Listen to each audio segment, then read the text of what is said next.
The morning bell at Westbrook Academy rang at exactly 7:30. By then, Bernard had already been working for 3 hours. He had mopped the long marble hallways, cleaned the windows in the main building, and emptied all the trash cans near the entrance. His gray uniform was already damp with sweat. But his day was far from over. Bernard was 52 years old. He had worked as a janitor at this fancy private school for the past 12 years. Every single day, he showed up before the sun came up and left long after it went down. He knew every corner of this school better than anyone else. He knew which door squeaked, which bathroom faucet leaked, and which hallway got the most muddy footprints when it rained. But nobody at the school really knew him. To the students, he was just the man with the mop. To the teachers, he was the guy who fixed things. To the wealthy parents who paid thousands of dollars in tuition, he was invisible. They walked past him every day, without even looking at his face. Sometimes, they would step right over his wet floor without saying "excuse me." Sometimes, kids would spill their drinks on purpose just to watch him clean it up. Bernard never said anything. He just smiled politely and kept working. What kept him going was one simple thing. His daughter, Hope, was a student at this very school. She was 16 years old, smart as a whip, and had earned a scholarship because of her perfect grades. Bernard worked double shifts just to cover the extra costs that the scholarship did not pay for. Books, uniforms, field trips, lunch money. It all added up. But he never complained. Not once. Hope was the reason he woke up every morning. She was the reason he took every insult with a quiet nod. She was his whole world. But there was something about Bernard that nobody knew. Not his coworkers. Not the teachers. Not even his own daughter. Before he became a janitor, before life got hard, Bernard had been something else entirely. He had been a piano player. And not just any piano player. He had been one of the most talented young musicians in the country. It all started when he was just 5 years old. His mother worked as a housekeeper for a rich family on the other side of town. One day, she brought little Bernard to work because she could not find anyone to watch him. While she cleaned the upstairs bedrooms, Bernard wandered into the living room and saw something that changed his life forever. A grand piano. It was huge and black and shiny. Bernard had never seen anything like it. He walked up to it slowly, like it was some kind of magical creature. He reached out and pressed one key. The sound that came out made his heart jump. He pressed another key, then another. Before he knew it, he was sitting on the bench, playing random notes, lost in his own little world. The owner of the house, an old woman named Mrs. Catherine, heard the noise and came downstairs. Bernard's mother was terrified. She thought they would both be fired. But Mrs. Catherine was not angry. She was amazed. She saw something special in that little boy. From that day on, Mrs. Catherine paid for Bernard's piano lessons. She told his mother that the boy had a gift, and it would be a crime to waste it. Bernard practiced every single day. By the time he was 10, he could play pieces that most adults could not handle. By 15, he was winning competitions all over the state. His teachers said he had the hands of an angel and the heart of a poet. At 17, Bernard received the letter that was supposed to change his life. He had been accepted into one of the best music schools in the entire country. Full scholarship. Everything paid for. His dream was finally coming true. But 2 weeks before he was supposed to leave, his mother collapsed in the kitchen. She had a stroke. A bad one. The doctors said she would need care for years, maybe for the rest of her life. There was no other family. No brothers or sisters, no father in the picture. Just Bernard and his mother. He had a choice to make. He could go to music school and chase his dream, or he could stay home and take care of the woman who had given him everything. Bernard stayed. He took a job at a local grocery store, then at a warehouse, then at a cleaning company. The years passed by like water through his fingers.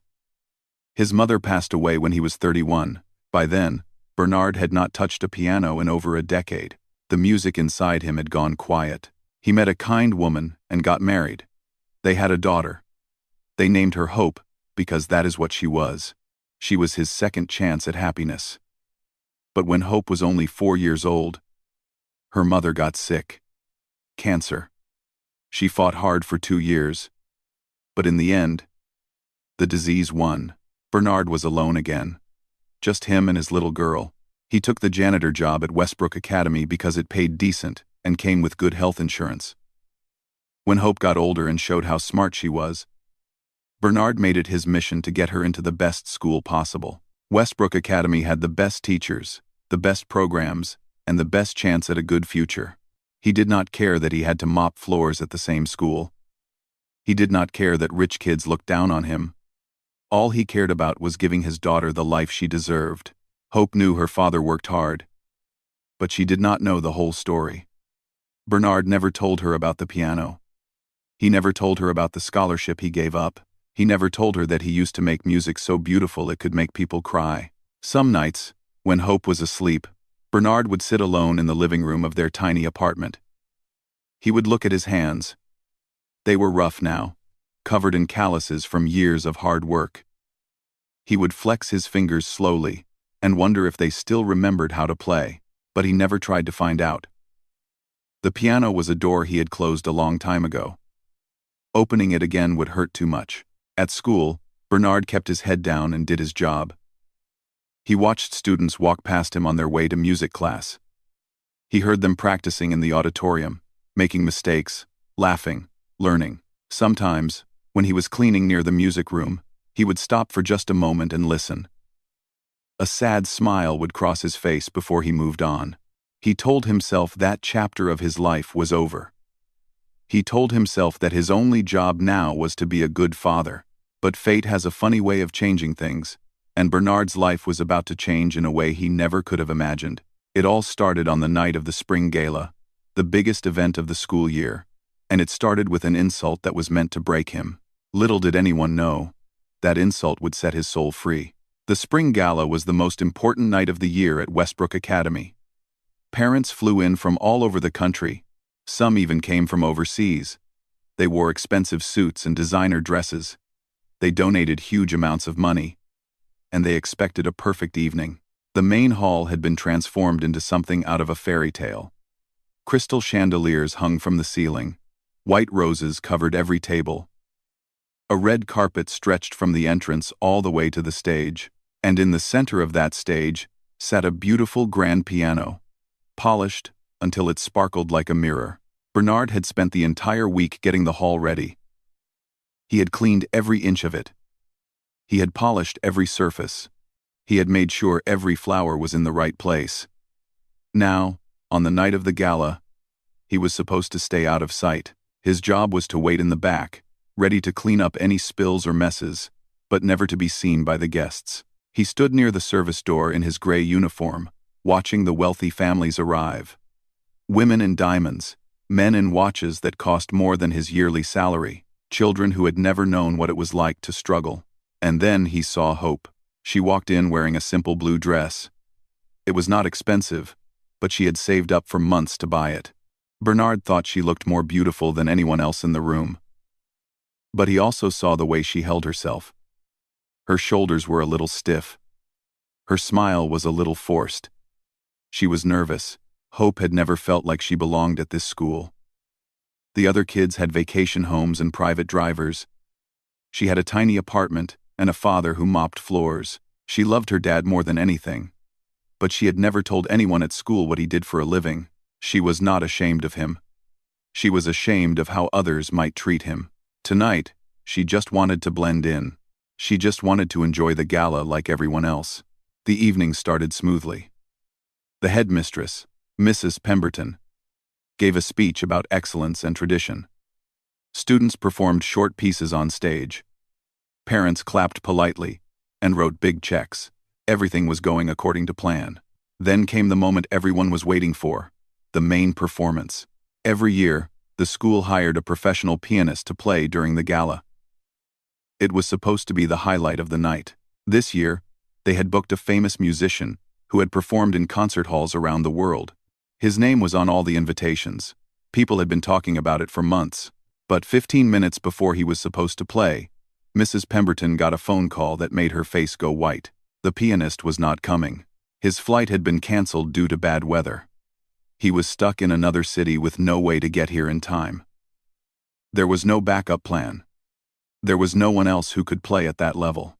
Mrs. Pemberton rushed backstage in a panic. She grabbed her assistant by the arm. "What are we going to do?" she whispered. "The Hendersons donated $200,000 this year. They came specifically to hear the performance. If we cancel, they will never give us another penny." Her assistant had no answer. Neither did anyone else. The guests started to notice that something was wrong. The schedule said the piano performance should have started already. People were checking their watches. Whispers spread through the crowd. That is when Preston Henderson decided to have some fun. Preston was 17 years old. His family was one of the richest in the city. His father, Mr. Richard Henderson, had donated more money to Westbrook Academy than anyone else. Because of this, Preston acted like he owned the school. He bullied younger kids. He talked down to teachers, and he treated the staff like they were beneath him. Preston had noticed Bernard standing near the back of the hall. He had seen the janitor around school many times.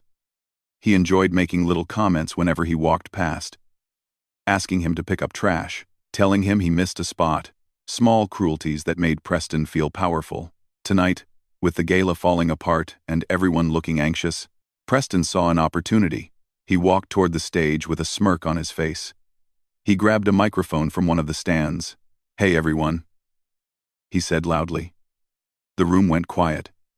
"Looks like our fancy pianist did not show up. But do not worry. I found someone who can help." He pointed directly at Bernard. "Our janitor here cleans that piano every single day. I am sure he knows how to play it. Right, old man?" A few people laughed nervously. Most just stared. Bernard felt his stomach drop. "Come on," Preston continued, walking toward him. "Do not be shy. Show us what you have got. Give us a little concert." More laughter now, some of it cruel, some of it just uncomfortable. Hope stood frozen in the crowd. Her face burned red. She wanted to scream at Preston to stop. She wanted to run to her father and protect him, but her feet would not move. All she could do was watch. Mr. Henderson, Preston's father, stood near the front of the room. He was a tall man with cold eyes and a permanent look of boredom. Instead of stopping his son, he smiled. "Go ahead," Mr. Henderson said, loud enough for everyone to hear. "Let the man play. This should be amusing." The room felt like it was closing in on Bernard. He looked around at all the faces staring at him. Some were laughing. Some were pitying him. Some were just curious to see what would happen next. Mrs. Pemberton stepped forward, trying to fix the situation. "That is enough," she said firmly. "This is not appropriate. Let us just move on to the next part of the program." But Mr. Henderson raised his hand. No, I insist. The man has been invited to perform. It would be rude to take that away from him now." He turned to Bernard with a mocking smile. "Unless you are too scared?" The trap was set. If Bernard walked away, he would look like a coward. If he tried to play and failed, he would be a joke. Either way, Preston and his father would win. Hope finally found her voice. "Dad," she whispered, but it was so quiet that no one heard her except herself. Bernard stood very still. His hands were trembling slightly. Not from fear, from something else. Something that had been buried deep inside him for a very long time. He looked at the piano on the stage. It was beautiful. Black and shiny, just like the one he had first touched as a little boy in Mrs. Catherine's living room. For 23 years, he had avoided pianos. He had walked past them without stopping. He had told himself that part of his life was over. But now, with everyone watching, with his daughter's eyes on him, something shifted. He thought about all the years he had spent invisible, all the insults he had swallowed, all the dreams he had buried. He thought about Hope, about how hard she worked, about how she deserved a father who stood tall. Maybe it was time to stop hiding. Bernard set down the cleaning rag he had been holding. He straightened his gray uniform, and without saying a word, He began walking toward the stage. The crowd went silent.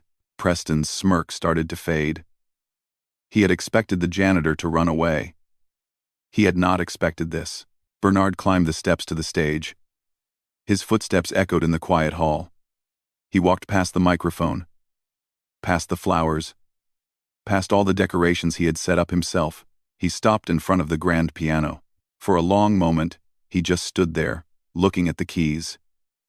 His rough, calloused hands hung at his sides. His heart was pounding so hard he could hear it in his ears. 23 years. It had been 23 years since he last played. He pulled out the bench and sat down slowly. The leather was cool against his legs. The keys stretched out in front of him like an old friend waiting to say hello. The entire room held its breath. Bernard closed his eyes. And then, he placed his fingers on the keys. The silence in the room was so thick you could almost touch it. Every eye was fixed on Bernard. Some people were already smiling, ready to laugh the moment he made a fool of himself. Others looked uncomfortable, wishing someone would put an end to this awkward scene. A few just felt sorry for the old janitor, who had somehow ended up on stage. Preston stood near the front with his arms crossed. He was enjoying every second of this. In his mind, the janitor would press a few wrong notes, everyone would laugh, and Preston would be the hero who provided entertainment when the real pianist failed to show up. His father stood beside him, wearing the same smug expression. Hope could barely breathe. She was standing near the middle of the crowd, surrounded by classmates who had no idea that the man on stage was her father. Her hands were shaking. Her eyes were filling with tears. She wanted to look away, but she could not. All she could do was pray that somehow, some way, this would not end in disaster. Bernard sat at the piano with his eyes still closed. His fingers rested on the keys but did not move. To everyone watching, it looked like he had frozen. Like he had no idea what to do next. But inside Bernard's mind, something incredible was happening. He was not frozen. He was remembering. He was 5 years old again, standing in Mrs. Catherine's living room, touching a piano for the very first time. He could feel the wonder he had felt that day. The magic of those first notes, the way music had opened up a whole new world for him. He was 12 years old, practicing for hours every day until his fingers hurt. His mother would bring him water and tell him to take a break. But he never wanted to stop. The piano was not just an instrument to him. It was his voice. It was the way he spoke to the world. He was 17, holding that acceptance letter in his hands. The happiest moment of his life. His mother had cried tears of joy.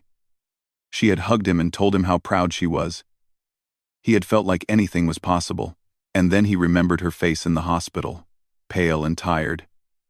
The doctors saying she might never walk again. The choice that had broken his heart but that he would make again 1,000 times over. Because she was his mother. Because some things matter more than dreams. All of this passed through Bernard's mind in just a few seconds. A lifetime of memories. A lifetime of sacrifice. A lifetime of music that had been locked away. He opened his eyes. He looked down at the keys. His hands were rough and worn.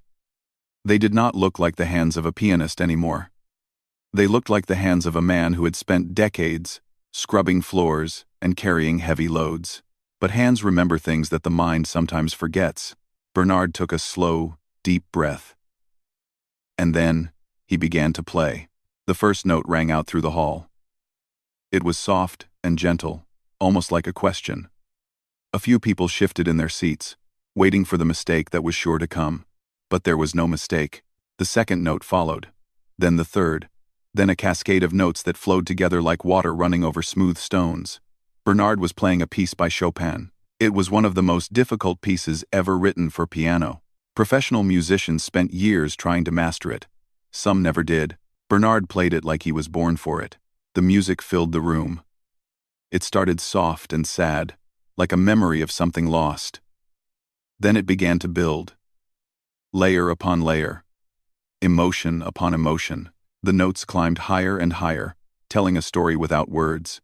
A story of love and loss, of sacrifice and hope, of dreams that die and hearts that keep beating anyway. Preston's smirk disappeared. His arms dropped to his sides. He stood there with his mouth slightly open, unable to believe what he was hearing. Mr. Henderson's cold expression cracked. For the first time in years, something moved behind his eyes. He did not know what it was. He was not used to feeling things. Mrs. Pemberton brought her hand to her chest. Tears were already running down her cheeks. She had heard many pianists in her life. Famous ones. Award-winning ones. But she had never heard anyone play with this much soul. And hope. Sweet. Nervous. Ashamed hope. She stood in the middle of the crowd with tears streaming down her face.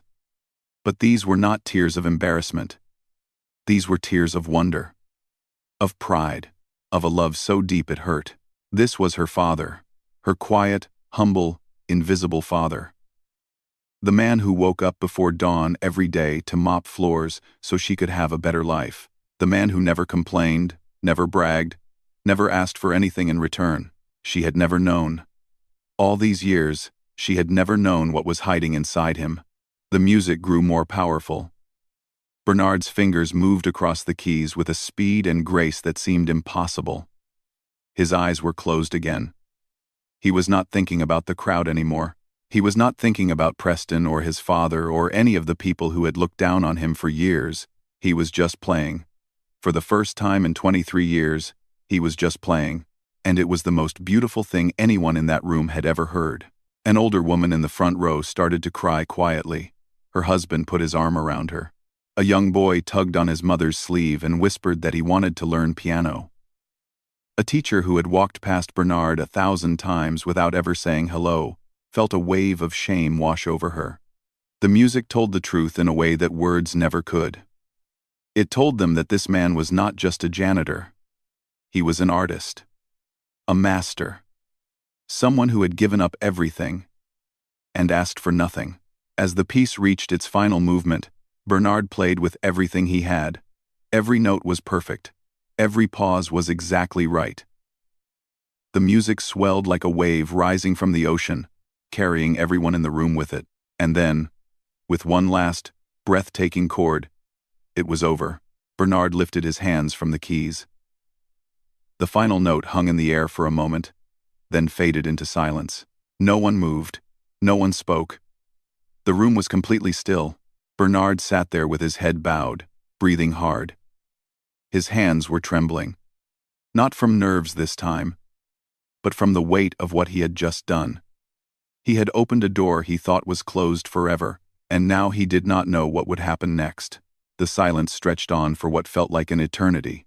Then, from somewhere in the back of the room, someone started to clap. It was slow at first, just one pair of hands. Then another pair joined in, then another, and another.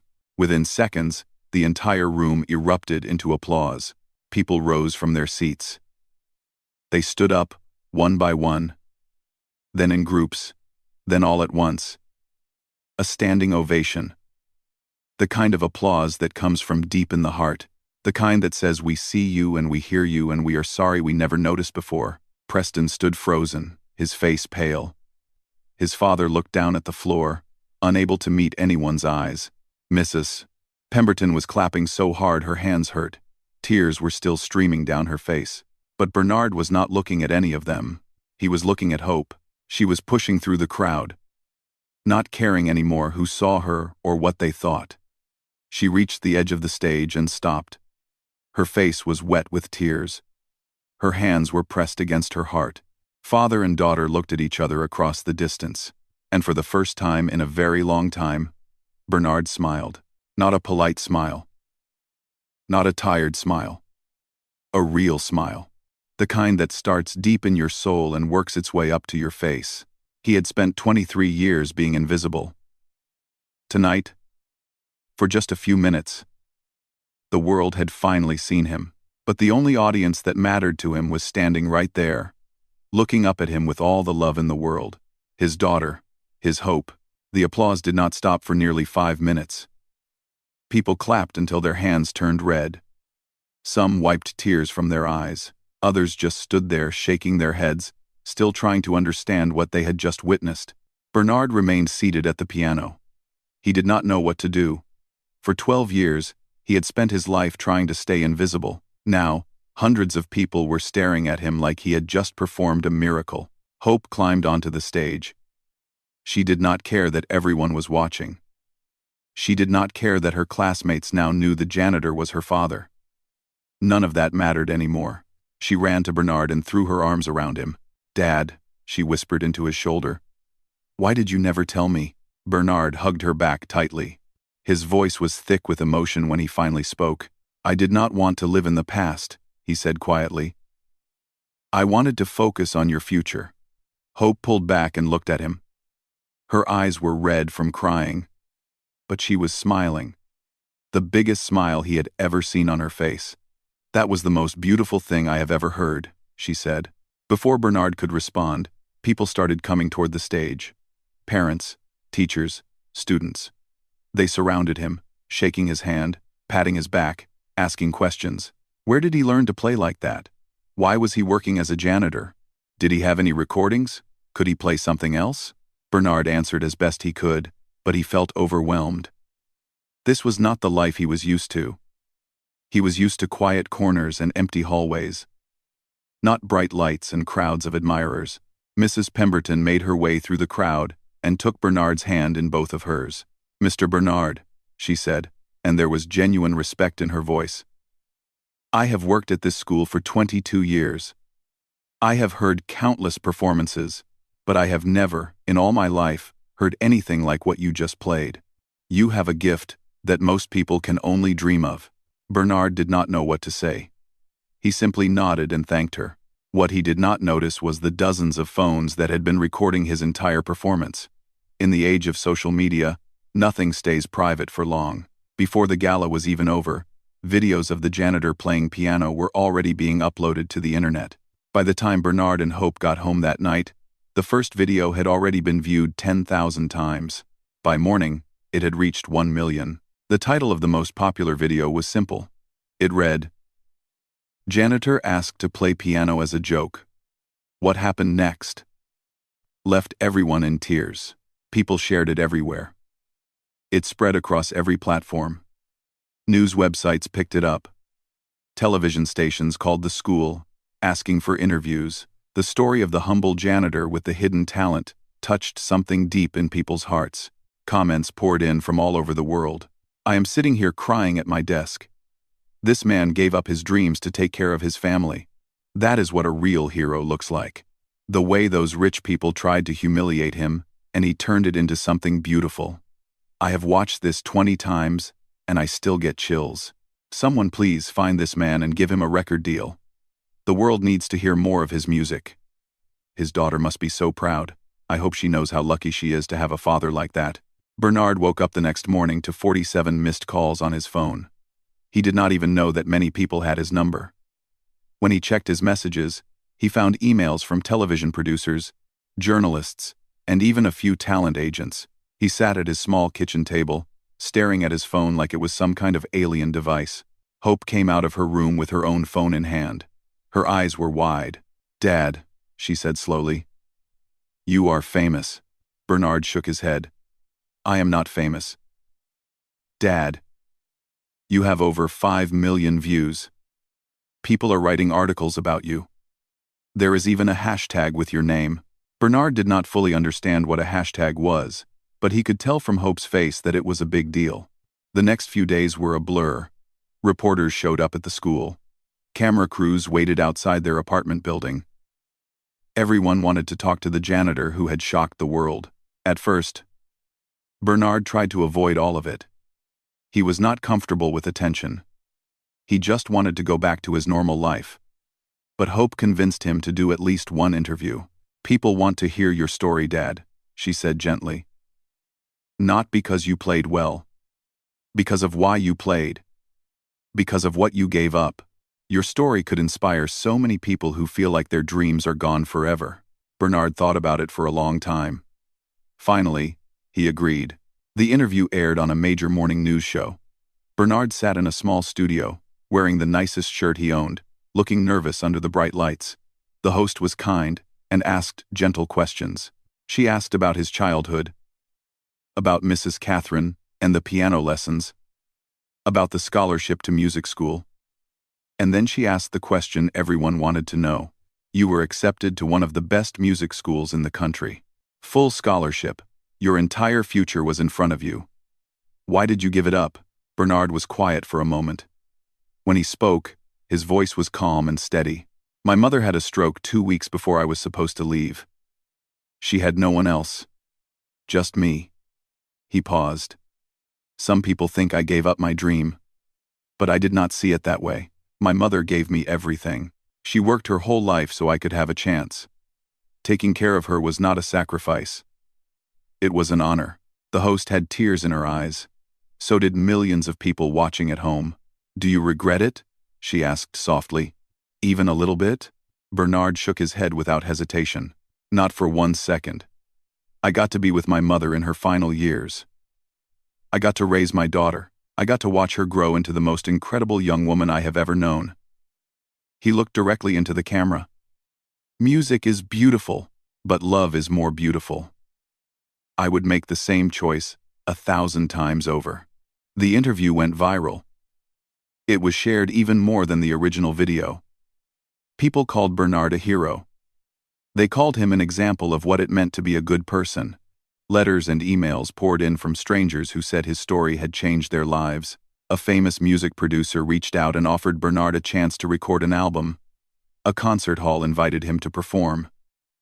A university offered Hope a full scholarship when she graduated. But perhaps the most surprising thing happened 3 days after the interview aired. There was a knock on the door of their small apartment. When Bernard opened it, he found Mr. Henderson standing in the hallway, the wealthy man who had mocked him at the gala, the father of the boy who had tried to humiliate him. He was standing there in an expensive coat, looking more uncomfortable than Bernard had ever seen anyone look. For a long moment, neither of them spoke. Then Mr. Henderson cleared his throat. I came to apologize, he said quietly. What my son did that night was wrong. What I did was worse. I encouraged it. I thought it would be funny to watch you fail. He paused and looked down at the floor. I have spent my whole life measuring people by their money and their status. That night, you showed me how wrong I have been. Bernard studied the man's face. He could see that the apology was real. That it had cost Mr. Henderson something to come here and say these words. Bernard stepped aside and opened the door wider. Would you like to come in for some coffee? Mr. Henderson looked up, surprised. He had expected anger. He had expected the door slammed in his face. He had not expected kindness. Yes, he said softly. I would like that very much. And as the two men sat down together in that tiny kitchen, something shifted in the world, just a little bit, just enough to matter. Because sometimes, the greatest music is not played on a piano. Sometimes, it is played in the quiet moments when one person chooses forgiveness over bitterness. And that kind of music can change everything. 1 year later, Bernard stood in the same hall where everything had changed. The spring gala was about to begin again. The chandeliers sparkled. The white roses filled every table. The red carpet stretched from the entrance to the stage, and in the center of that stage sat the same grand piano, polished until it shined like glass. But this year, everything was different. Bernard was not wearing his gray janitor uniform. He was wearing a simple black suit that Hope had helped him pick out. His shoes were polished. His hair was neatly combed, and instead of standing in the back corner waiting to clean up spills, he was sitting in the front row as an honored guest. So much had changed in 12 months. After the video went viral and the interview touched millions of hearts, offers had come pouring in from everywhere. Record labels wanted to sign him. Concert halls wanted him to perform. Television shows wanted to tell his story. Bernard had turned down most of them. He was not interested in fame or fortune. He had lived a simple life for 52 years, and he did not want that to change too much. But there was one offer he could not refuse. Mrs. Pemberton had asked him to become the new music director at Westbrook Academy. At first, Bernard had laughed. He told her he was not qualified. He did not have a degree. He had not played professionally in over 2 decades. But Mrs. Pemberton had insisted. Mr. Bernard, she had said, you have something that cannot be taught in any school. You have heart. You have soul. And you have a gift for making people feel things they did not know they could feel. That is what music is supposed to do. And that is what I want you to teach our students. Bernard had accepted on one condition. Every year, on the first day of school, he would put on his old gray uniform and mop the floors of the main hallway. Just for 1 hour, just to remind himself and everyone else that there is dignity in all work, that no job is too small, that the person pushing a mop deserves just as much respect as the person playing on stage. Mrs. Pemberton had agreed without hesitation. Now, 1 year later, Bernard's music program had become the pride of the school. Students who had never touched an instrument before were learning to play. Kids who had been shy and quiet were finding their voices through music. And Bernard treated every single one of them with the same patience and kindness, no matter who their parents were or how much money their families had. He had also started a scholarship fund for students who could not afford music lessons. The fund was named after his mother. It had already helped dozens of kids discover their own hidden talents. But tonight was not about any of that. Tonight was about something even more special. The lights in the hall dimmed. The crowd grew quiet. Mrs. Pemberton walked to the microphone with a warm smile on her face. "Ladies and gentlemen," she said, "welcome to this year's spring gala. As you know, last year's event became something none of us will ever forget. A man we had overlooked for years showed us what true talent and true character look like. Tonight, we are honored to have him perform for us once again." She paused and looked toward the front row where Bernard was sitting. "But this year, he will not be performing alone. Please welcome to the stage our music director, Mr. Bernard, and his daughter, Hope." The crowd erupted into applause. Bernard stood up slowly. His heart was pounding. But it was a good kind of pounding. The kind that comes from excitement, not fear. He walked toward the stage, and as he did, he reached out his hand. Hope took it. She was 17 now. In just a few months, she would graduate from Westbrook Academy at the top of her class. She had been accepted to 3 different universities, all of them offering full scholarships. Her future was bright and wide open. But tonight, none of that mattered. Tonight, she was just a daughter, about to play piano with her father. They climbed the steps to the stage together. The applause grew louder. Bernard looked out at the crowd and saw faces he recognized. Teachers who now greeted him with respect, parents who stopped to chat with him in the hallways, students who called him Mr. B and told him he was their favorite teacher. He also saw Preston Henderson sitting near the back of the room. The boy who had tried to humiliate him 1 year ago looked different now. His arrogance was gone. After the video went viral, Preston had become known as the bully who picked on the janitor. It had not been easy for him. Kids at school had turned against him. His reputation had been destroyed. But something unexpected had happened. Instead of becoming bitter, Preston had changed. He had apologized to Bernard personally. He had started volunteering at a local community center. He had even asked Bernard to teach him piano. Bernard had agreed. Because he believed that people could change. Because he knew that everyone deserves a second chance. Now, Preston sat in the audience, watching quietly. There was no smirk on his face. Just respect. Mr. Henderson was there too, sitting beside his son. The wealthy man had kept his word. He had donated a large sum of money to Bernard's scholarship fund. He had become one of the program's biggest supporters. And every time he saw Bernard, he made sure to shake his hand and ask how he was doing. Forgiveness had changed both of them. Bernard and Hope sat down at the piano together. The bench was just wide enough for both of them. Their shoulders touched. Their hands hovered over the keys. "Ready?" Bernard whispered. Hope smiled. "Ready." They began to play. The piece was a duet they had practiced together for months. It started soft and gentle, like a conversation between 2 people who love each other. Bernard played the lower notes, deep and steady. Hope played the higher notes, light and dancing. Together, their music wove together like threads in a beautiful tapestry. The crowd watched in silence. Some people held hands, some wiped tears from their eyes. Everyone felt the love that flowed between father and daughter, expressed through every single note. The music grew more complex. Their fingers moved faster. But they never lost sync with each other. They had practiced this piece 100 times in their small apartment, sitting side by side at the old keyboard Bernard had bought with his first paycheck as music director. They knew each other's rhythms. They knew each other's hearts. As the piece reached its climax, Bernard glanced over at his daughter. She was focused on the keys, her face glowing with concentration and joy.